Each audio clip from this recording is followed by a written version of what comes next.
Kalau menurut bocoran yang kami terima ya dari sumber Mhm. yang terpercaya, makanya kami bilang bahwa keputusan MK ini udah masuk angin. Karena dari informasi yang kami terima, keputusan yang akan diberikan besok itu hanya bentuknya itu teguran, bukan teguran keras atau pemberhentian terhadap Anwar Usman. Kita ini agak gergetan ini. Ini Prof. Jimli ini apakah dia hanya buying time sehingga tensi tensi pun menurun. Jadi ya seminggu kan lumayan itu Nilam. Orang kalau dalam kondisi kecewa, orang yang dalam kondisi amarah ya kan karena ada pelanggaran konstitusi. Selamat malam, Tribuners. Program Tribun News on Focus malam hari ini kembali menjumpai Anda bersama dengan saya Nila Irda. Kita masih membahas terkait dinamika politik di tanah air yang juga berkaitan juga dengan putusan dari Mahkamah Konstitusi yang kemudian melenggangkan nama dari Gibran Rakabuming Raka yang tak lain merupakan putra dari Presiden Joko Widodo untuk menjadi cawapres berpasangan dengan Prabowo Subianto. Yang mana hal tersebut membuat MK kemudian bergerak untuk melihat apakah ada pelanggaran etik begitu yang dilakukan oleh Hakim MK dan juga Ketua Mahkamah Konstitusi Anwar Usman. Termasuk besok juga putusan MK kemudian akan dilakukan. Kira-kira apakah kemudian putusan MK ini akan sesuai dengan harapan publik begitu? Saat ini saya sudah tersambung bersama dengan Ketua Umum DPP National Corruption Watch atau NCW, ada Bang Hanif Sutrisna. Bang Hanif di sambungan Zoom bersama dengan saya. Selamat malam, Bang Hanif, apa kabar? Malam Nila, malam semua Tribuners. Saya mengucapkan turut berduka kepada rakyat Palestina atas gugurnya para syahid lebih dari 10.000 orang, dan ini menjadi duka bagi seluruh dunia, tidak hanya Muslim, juga umat agama yang lain, karena yang meninggal nggak hanya Muslim, ada Nasrani, ada Yahudi, ada agama yang lain. Semoga sehat-sehat aja semuanya ya Mbak Nila, kawan-kawan Ya, di Tribunnews. amin. Terima kasih, Bang Hanif. Kita juga sama-sama mendoakan agar kemudian ada penyelesaian begitu ya dalam konflik yang saat ini Amin, menjadi amin ya rabbal sorotan alamin. dunia. Saya juga terima kasih sekali Bang Hanif berkesempatan untuk kemudian meluangkan waktunya berbincang bersama saya. Ini jelang putusan MK begitu, Bang Ya, Hanif, menuju kemudian apakah memang ada pelanggaran etik atau tidak yang dilakukan oleh hakim ataupun ketua MK begitu ya, Anwar Usman. Bang Hanif, saya mau memulai dengan pengantar dari Bang Hanif, kira-kira dari kode-kode atau pernyataan-pernyataan yang sudah disampaikan oleh Hakim MK ini, apakah kemudian putusan yang akan dilakukan besok dari prediksi Bang Hanif akan berjalan sesuai dengan harapan publik atau justru ada tanda tanya ini, Bang? baiklah. Jadi kalau saya melihat, kita kan sudah tahu kenapa sangat kontroversial ya keputusan 90 Mahkamah Konstitusi ini. Karena kita melihat dari 9 hakim itu ada 4 yang dissenting atau tidak setuju terhadap gugatan, ada 2 yang concurring, artinya mereka setuju dengan catatan yang akan mencalonkan diri menjadi capres atau cawapres itu pernah menjabat posisi sebagai gubernur yang dipilih langsung oleh rakyat.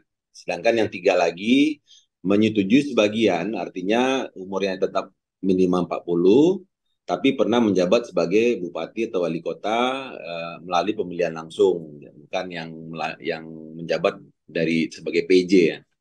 Nah, jadi apa yang saya lihat dari awal, saya sebenarnya sudah melihat ada gelagat-gelagat eh, bahwa MK ini mungkin tidak terlalu bersih ya, tidak terlalu akan bersifat adil nantinya, karena kita mengetahui bahwa Prof. Jimli ini sebagai ketua Majelis Kehormatan Mahkamah Konstitusi ini memiliki hubungan emosional yang lumayan erat ya sama Prabowo. Hal ini terbukti kan eh, bahwa beliau ini pernah mendukung pencalonan Prabowo Subianto sebagai presiden untuk tahun 2024. Nah, peristiwa-peristiwa ini sebenarnya rangkaiannya sudah bisa kita lihat.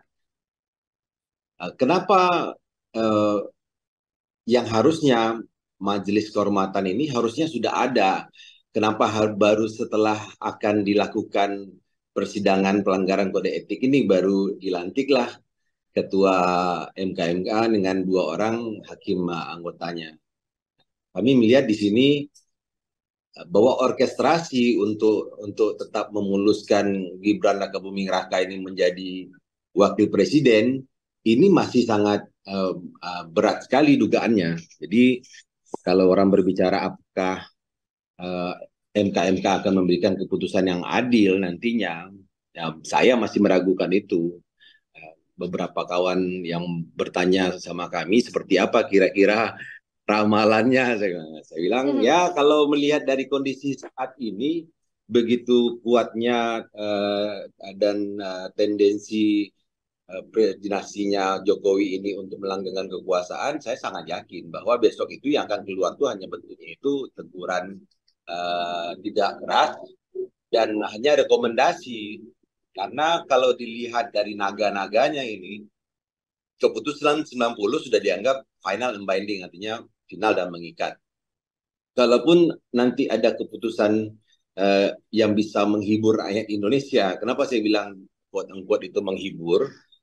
Biar gejolak-gejolak yang selama ini sudah mulai berkembang, baik itu di media sosial, baik itu di obrolan-obrolan diskusi-diskusi masyarakat yang ada di kota-kota besar, ya kan, atau obrolan-obrolan atau diskusi terkait dengan politik yang dilakukan di TV nasional atau bahkan yang dilakukan juga oleh Tribun News, ini kan semua orang sentimennya itu boleh dikatakan 70% itu negatif.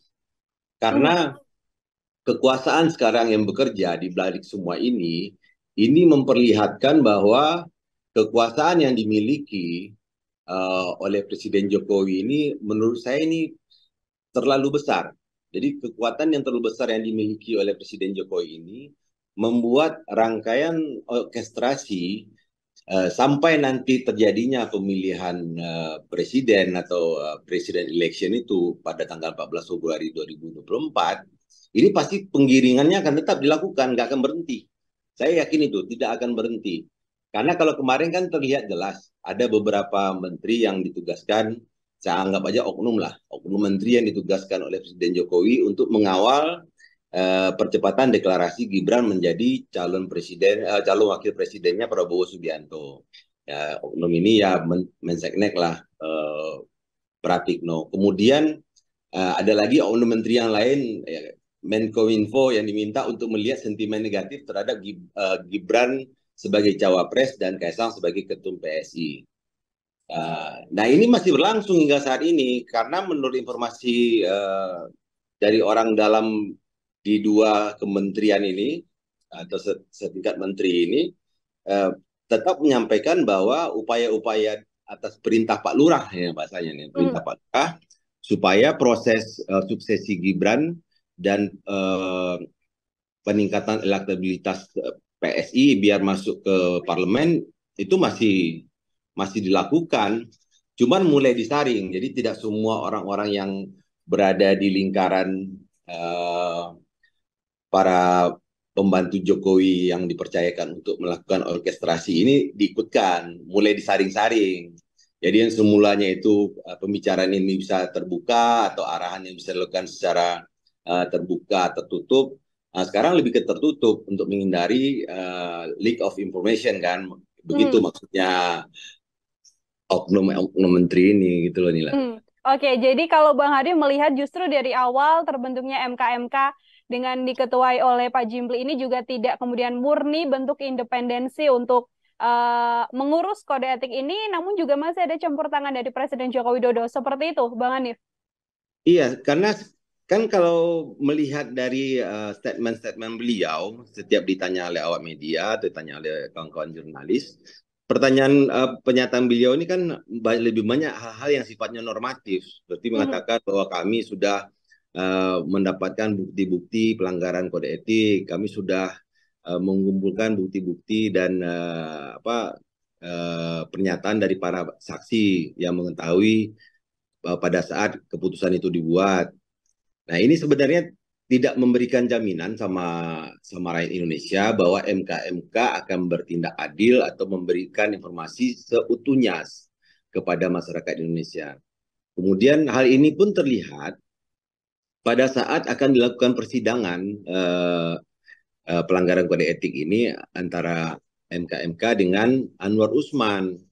Seharusnya kalau harapan rakyat Indonesia ya, termasuk harapan kami sebagai NGO anti rasuah, pada saat pemeriksaan itu dilakukan, walaupun itu live streaming itu tertutup hanya untuk para penggugat, karena harapan dari para penggugat ini kan dari KALS itu kan, yang dari para profesor atau ahli hukum itu, mereka minta apakah pertanyaan atau substansi yang ditanyakan kepada Ketua MK ini Anwar Usman itu sesuai nggak dengan gugatan mereka, atau ada hal yang sifatnya prinsip atau esensial yang pada saat pemeriksaan dilakukan itu tidak ditanyakan oleh Ketua MK atau anggota MK. Tapi kan hingga selesainya diperiksa Ketua MK Anwar Usman dan hakim-hakim lain yang juga digugat atau diadukan melakukan pelanggaran etik oleh pihak pendukung Prabowo dan Gibran karena memberitahukan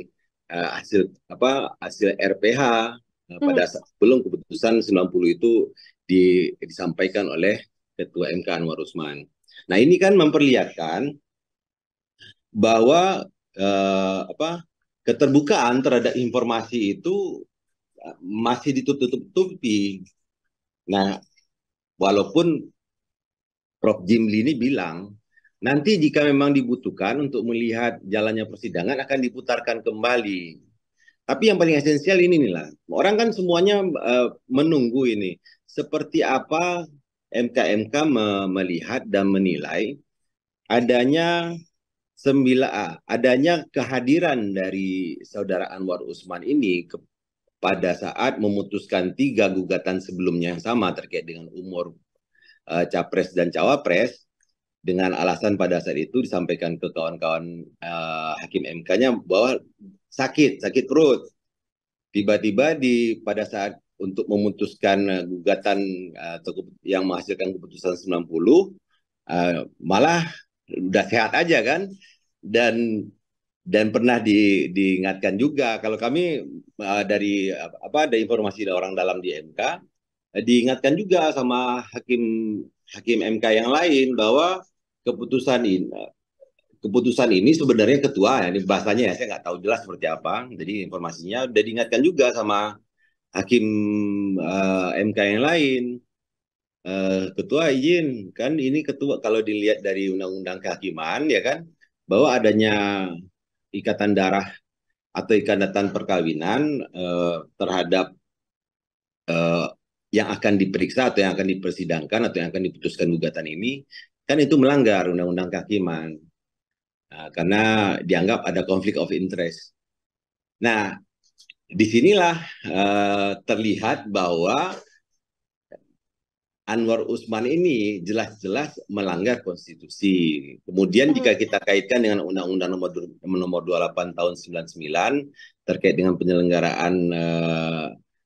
penyelenggaraan negara yang bersih dan bebas dari KKN, ini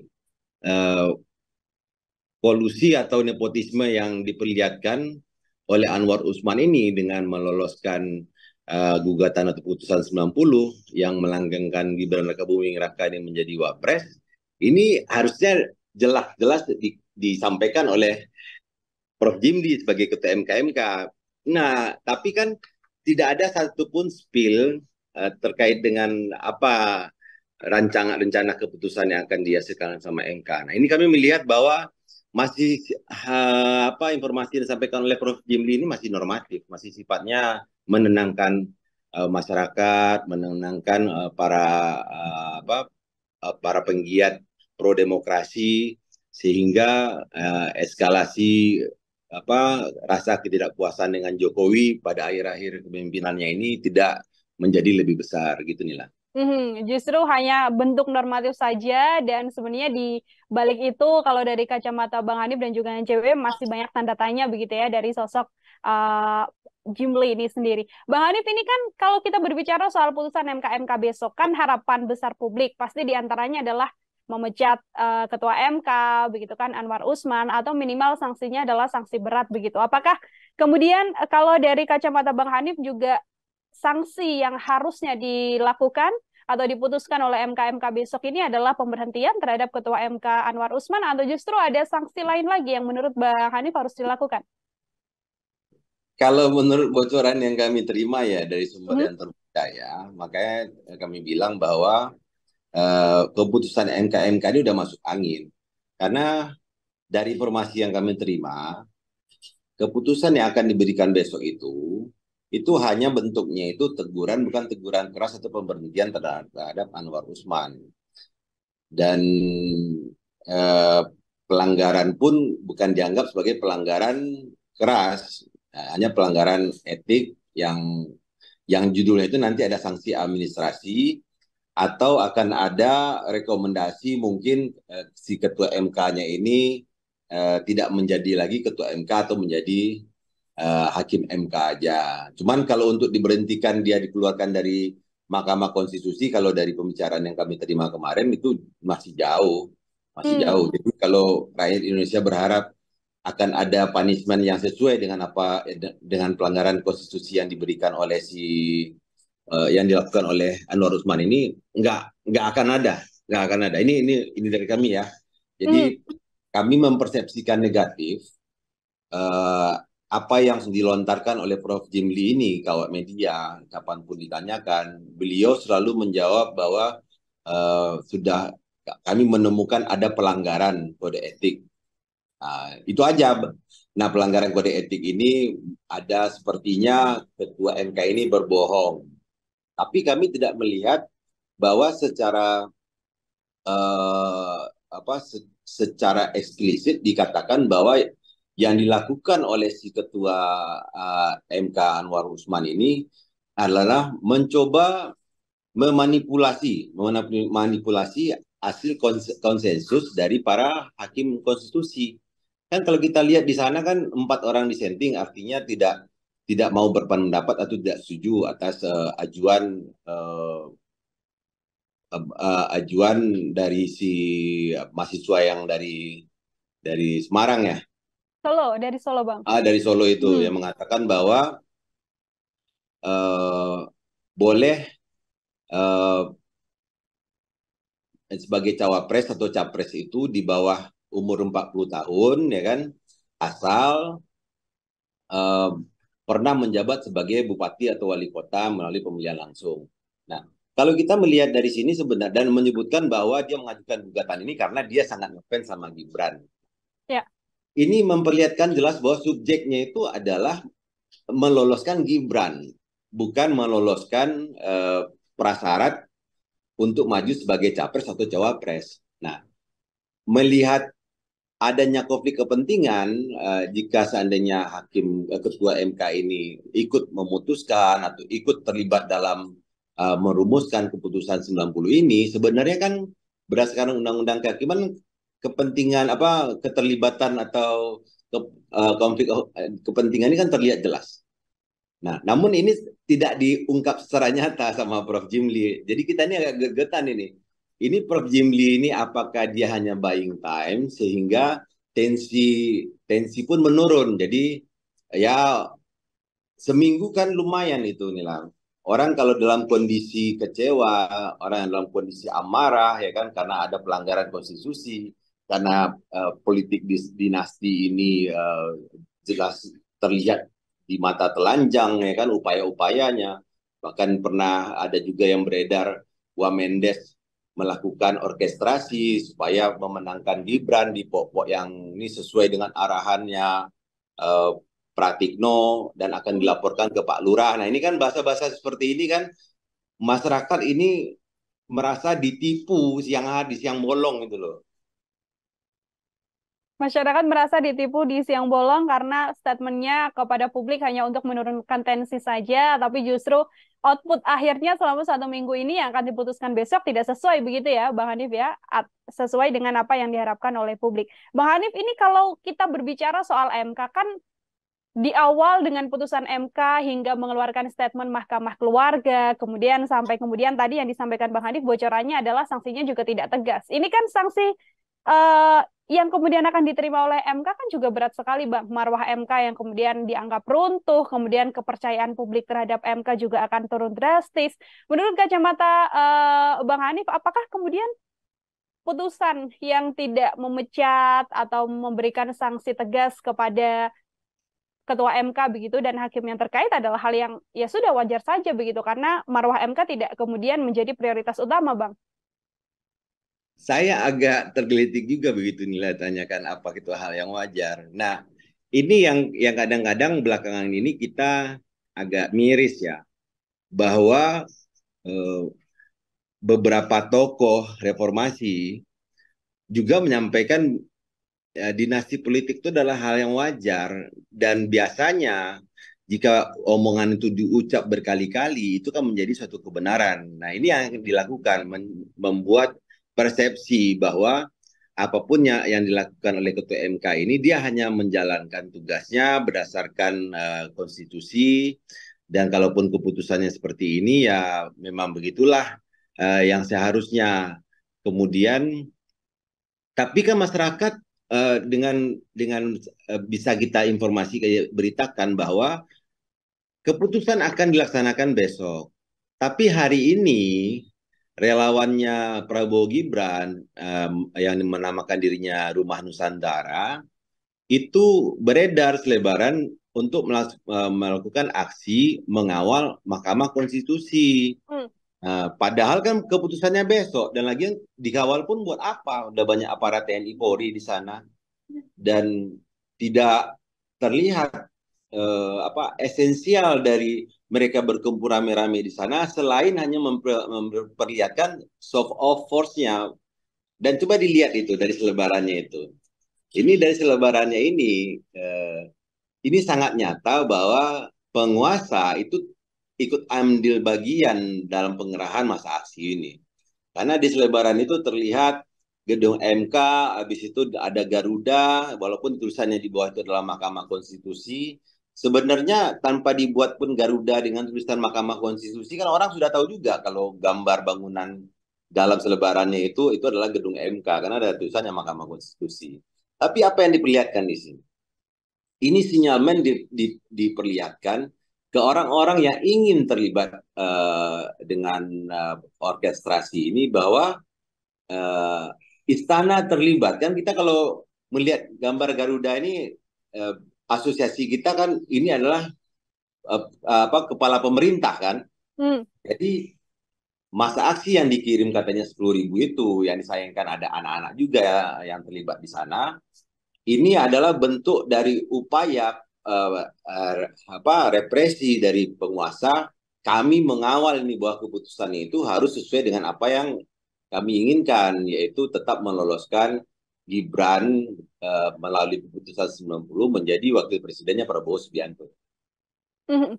Dari yang kemudian terjadi di beberapa waktu terakhir ini, Bang Hanif, jika Anda melihatnya kan memang ada beberapa pihak yang mengatakan termasuk Ketua MK, putusan ini atau putusan pelanggaran etik ini ya memang hanya untuk kemudian menindak hakim atau Ketua MK yang melakukan pelanggaran etik, yang mana tidak serta-merta kemudian bisa mengubah putusan MK yang sebelumnya terkait nomor 90 di bawah 40 tahun dan juga pernah menjadi kepala daerah begitu ya. Artinya kan sebenarnya apa yang berjalan sejauh ini juga tidak akan banyak mempengaruhi juga Bang untuk putusan MK yang sudah melenggangkan nama seorang Gibran untuk maju dalam kontestasi. Menurut kacamata Bang Adi seperti apa? Iya, nggak akan merubah. Saya sepakat. Maksudnya, uh, walaupun berusaha dengan segala macam cara bahwa telah terjadi pelanggaran kode etik, walaupun berkali-kali sampai berbuih pun mulut kita, berbuih-buih pun mulut dari para pengamat, para ahli hukum, bahwa sebenarnya jika MK-MK bisa bertindak lebih tegas, maka Ketua MK Anwar Usman ini bisa diberhentikan. Kan nggak bukan sejarah kali ini aja ada Ketua MK yang di apa dimasukkan atau dipidanakan. Kan ada Akhyar Mukhtar, habis itu satu lagi siapa Ketua MK yang masuk satu lagi itu? Hmm. Uh, Nah kan sudah ada jurisprudensi bahwa jika ketua MK ini melakukan kesalahan dan dianggap itu perlu diberikan sanksi berat, ya dia bisa diberhentikan.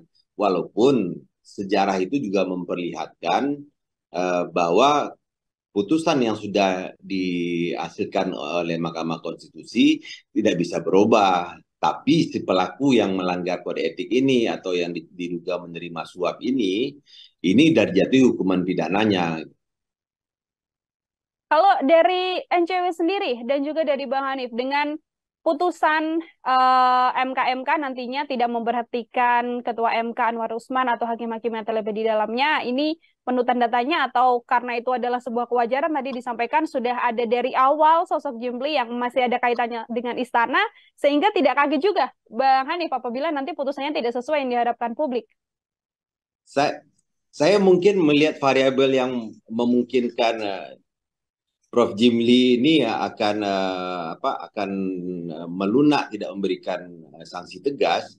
Sebenarnya bukan karena ada kaitan dengan anaknya menjadi kader Gerindra yang maju ke parlemen kan, atau ada dukungan kepada Prabowo. Saya cenderung lebih berpikir ke arah para pembantunya Jokowi ini pasti melakukan aktivitas-aktivitas ya kan yang membuat ketua MK-MK ini merasa nggak nyaman untuk bisa memberikan tindakan tegas terhadap ketua MK-MK. Kemudian dorongan-dorongan lainnya yang diterima oleh ketua MK-MK adalah yang kami dapatkan informasinya nih bahwa pada saat Hakim MK Arief Hidayat ini menyampaikan kondisi sebenarnya yang dialami secara kejiwaan, secara psikologis, rasa malu yang luar biasa karena sudah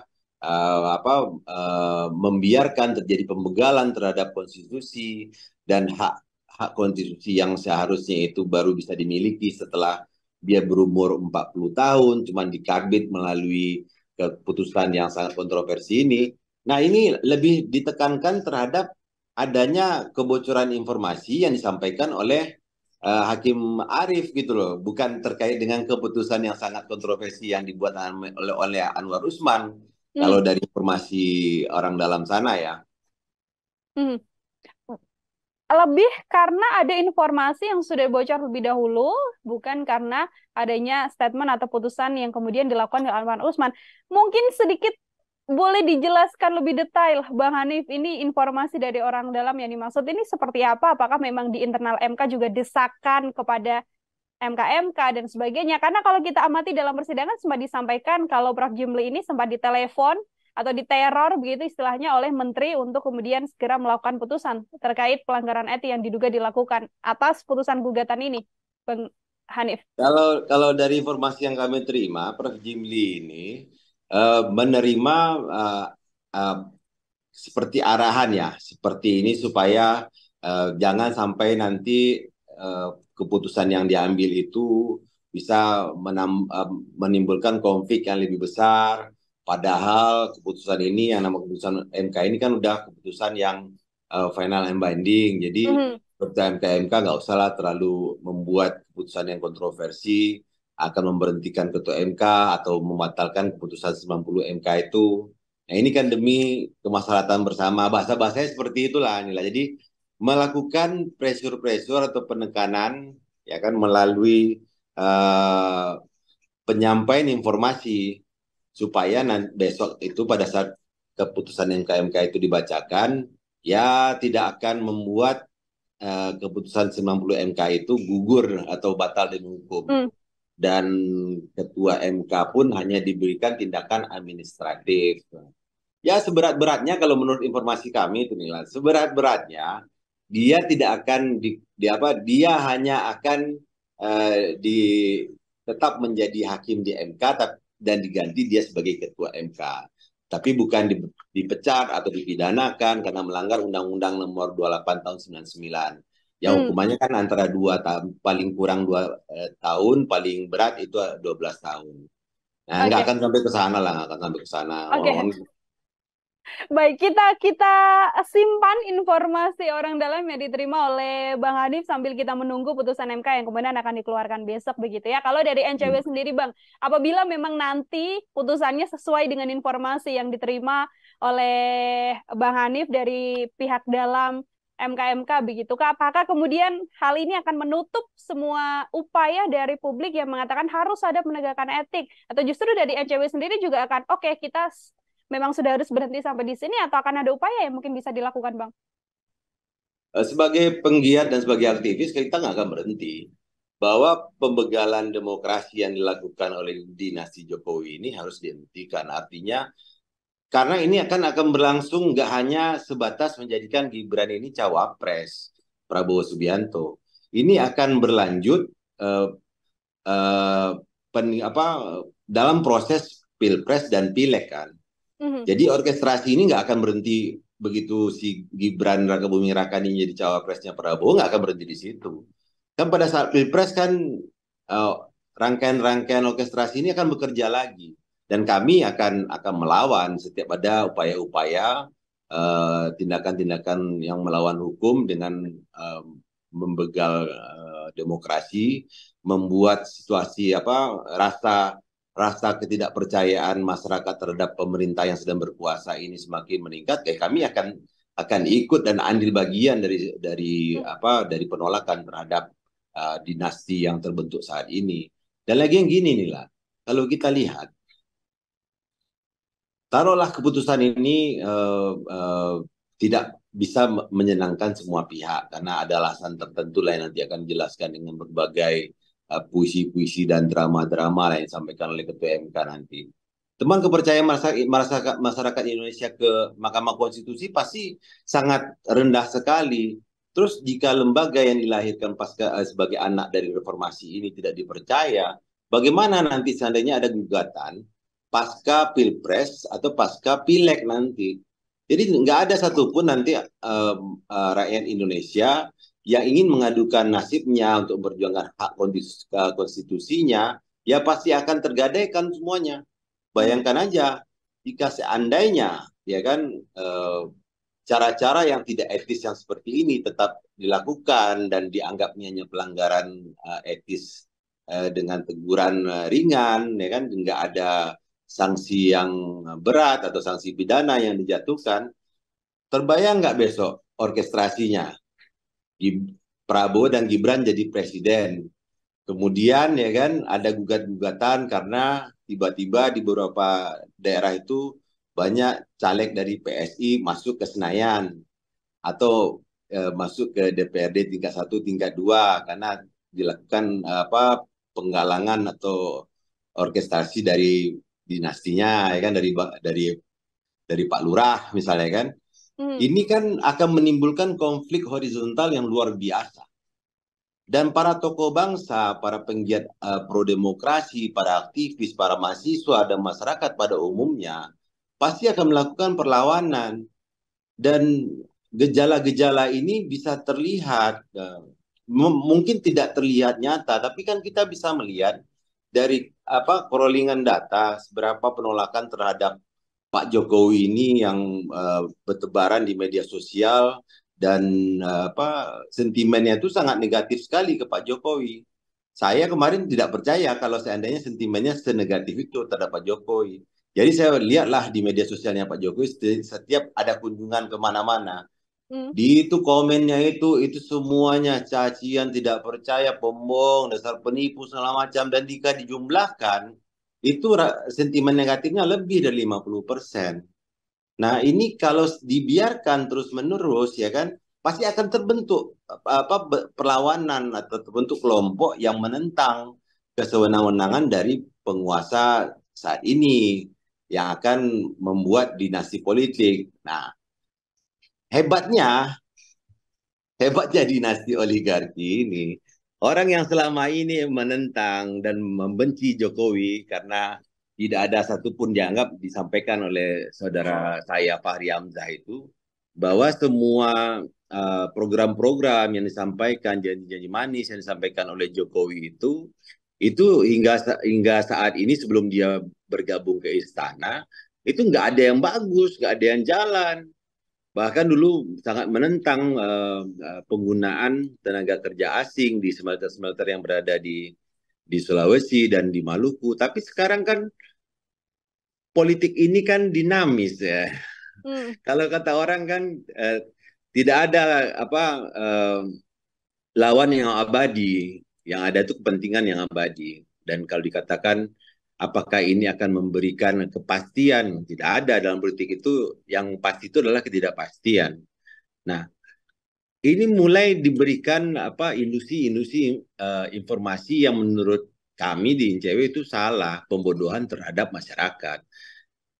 Anak-anak muda sekarang, walaupun mereka sibuk dengan gadget, sibuk dengan apa kuliah hybrid, sibuk mereka dengan dunia masing-masing saat ini, tapi anak-anak ini bukan orang-orang bodoh yang bisa ditipu dengan bahasa-bahasa seperti yang disampaikan oleh saudara Fahri Hamzah itu nggak begitu juga caranya gitu loh. Bahwa dikatakan politik dinasti itu adalah hal biasa sama kayak orang mendirikan dinasti ekonomi. Boleh, nggak ada masalah. Jika secara turun temurun melakukan kuasa terhadap baik itu daerah, baik itu satu negara dijalani melalui proses suksesi dan tidak Hmm. melanggar konstitusi, nggak ada aturan yang dirubah. Jadi analogi-analogi yang disampaikan oleh baik itu Fahri Hamzah, Habibur Rahman, ya kan, sama siapa lagi kemarin menurut saya itu terlalu Andre Rosiade, eh, ini kan memperlihatkan kesombongan menurut saya.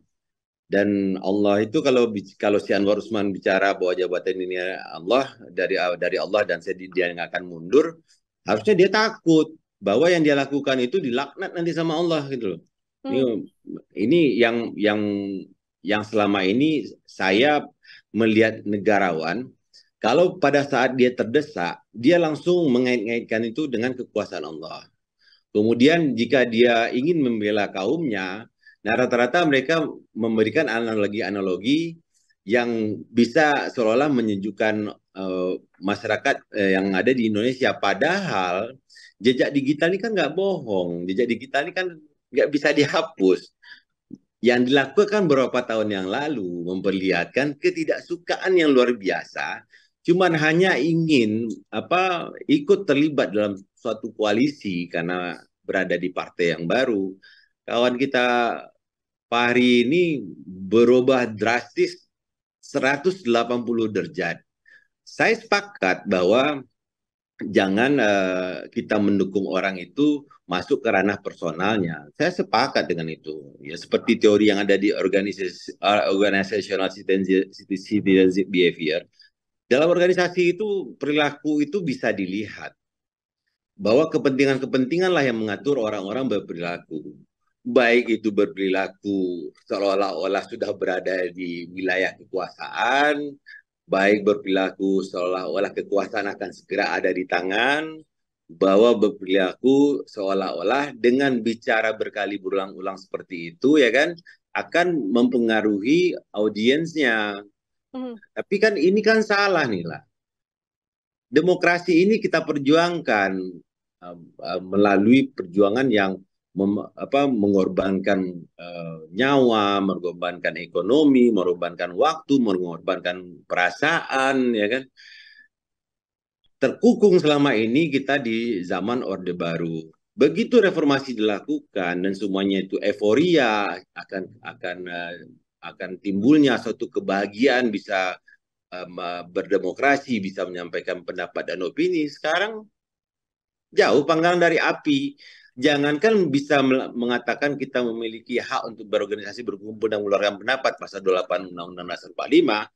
Sekarang yang dilakukan oleh beberapa teman yang dianggap bertentangan dengan penguasa saat ini, mereka diberikan ketidaknyamanan, ada didatangin rumahnya, lewat-lewat seperti yang kami juga pernah ini sejak kami menyuarakan uh, korupsi yang membuat tersandranya menteri-menteri yang berada di koalisi Indonesia Maju. Di kantor kami bolak-balik itu orang memperhatikan foto-foto segala macam. Ya bagi kami sebagai aktivis ini adalah bentuk perjuangan dan kami tidak akan pernah menyerah.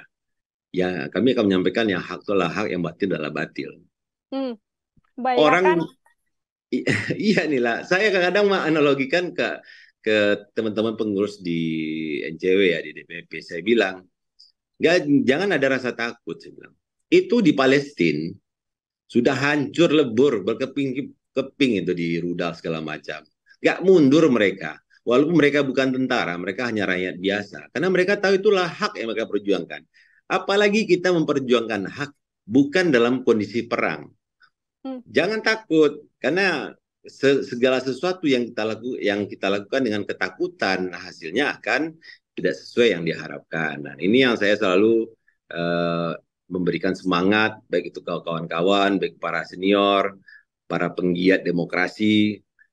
Setiap perjuangan kita lakukan ada konsekuensinya. Tapi konsekuensi ini akan manis kita rasakan pada saat perjuangan itu sampai ke ujungnya. Hmm. Semuanya akan kemudian berbuah manis karena NCW sendiri dan juga Bang Hanif tidak akan tinggal diam begitu ya Bang ya, apabila memang putusannya tidak sesuai dengan yang diharapkan publik. Atau sebagai closing statement juga, pertanyaan terakhir dari saya, Bang Hanif. Ini kan dari bocoran yang kemudian diterima oleh Bang Hanif, putusnya Ini tidak ini akan ini sesuai dengan inilah mau dengar satu bocoran nggak? apa itu Bang? Silakan. Nah, ini maksud saya ini bisa uh, Tribun News bisa mencari informasi yang lebih inilah. Pada saat diumumkan uh, tim TKN ya, TKN setelah saya lihat di sana ya kan, kenapa kemarin saya bilang bahwa saya masih ingin menunggu uh, Pak Luhut Binsar Panjaitan ini balik ke Indonesia. Jadi di dua tim ini, TPN dan TKN ini, tidak ada satupun nama Luhut Binsar Panjaitan. Artinya begawan uh, politik, ya kan, ahli strategi militer ini nggak ikut dalam dua koalisi yang seharusnya menjadi apa percaturan terakhir bagi LBP untuk menentukan siapa yang akan memegang tongkat estafet nanti 2004-2009. Nah, ini sebenarnya memperlihatkan seorang jenderal yang selama ini mendampingi Jokowi selama 2 periode di masa 9 tahun kepemimpinan Jokowi ini, seorang LBP ini, Hmm? saya menduga ya, seorang LBP tidak ikut ambil bagian dalam pesta demokrasi ini memenangkan calon yang diusung oleh Jokowi atau calon yang diusung oleh Megawati. Ini pasti ada sesuatu yang besar. Nah, ini kita tunggulah kepulangan nanti dari LBP ini. Malah saya meyakin, saya agak ini beliau ini akan mengambil istirahat cukup lama hingga Pilpres selesai. Mhm. Akan kemudian mengambil istirahat cukup lama sampai Pilpres selesai dan tidak kemudian menjatuhkan pilihan pada salah satu kandidat pun ya, dari pandangan Bang Hanif seperti itu. Kembali soal Betul. putusan MK ini, Bang Hanif, sebagai closing statement dari Bang Hanif, ini kan kalau sudah tidak ada upaya lagi yang kemudian bisa dilakukan oleh publik yang sesuai harapan publik begitu kan. Pertanyaan saya, apakah kemudian seorang hakim MK ini juga bisa ditindak? Kalaupun iya, bagaimana harapan besar dari NCW dan juga Bang Hanif sendiri, atau sikap apa yang kemudian bisa dilakukan oleh publik begitu apabila putusan MK ini tidak berjalan sesuai yang diharapkan, Bang? Uh, masih ada satu harapan sebenarnya kalau seandainya kalau yang disampaikan oleh apa namanya oleh Ketua MK bahwa apa gugatan yang dilakukan oleh BEM NU ya itu menggugat legal formilnya. Cuman karena waktu mungkin sudah sangat mendesak, tidak akan mungkin dilakukan reviewnya karena tanggal 14 harus diumumkan hasil verifikasi dari KPU untuk menentukan paslon tetap dari Hmm. capres cawapres. Nah, kita menunggu aja sekarang ini. Jika memang benar apa yang kami prediksikan ini bahwa MK tidak akan memberikan sanksi berat atau mempidanakan saudara Anwar Usman karena diduga terlibat kolusi dan nepotisme, paling yang kita tunggu adalah keputusan perubahan PKPU. Perubahan PKPU ini kan harus dibawa ke legislatif. Nah, disitulah pertempuran terakhir dan kita bisa melihat jika memang ini Presiden Jokowi ini tidak berhenti untuk merorkestrasi, nah di sanalah kemungkinan gelombang-gelombang demonstrasi, kemudian tolakan-tolakan terhadap represi, keinginan untuk melanggengkan dinasti itu akan lebih terlihat jelas dan perlawanannya pun akan terlihat lebih keras. Masih ada satu langkah terakhir di legislatif, artinya saat ini Bang Hanif dan juga Tribuners kita masih sama-sama menunggu begitu ya. Esok hari atau besok tepatnya tanggal 7 akan dilakukan hasil putusan dari MK-MK tadi yang sudah dibocorkan oleh Bang Hanif. Kita simpan dulu apabila sesuai dengan hasil putusan besok.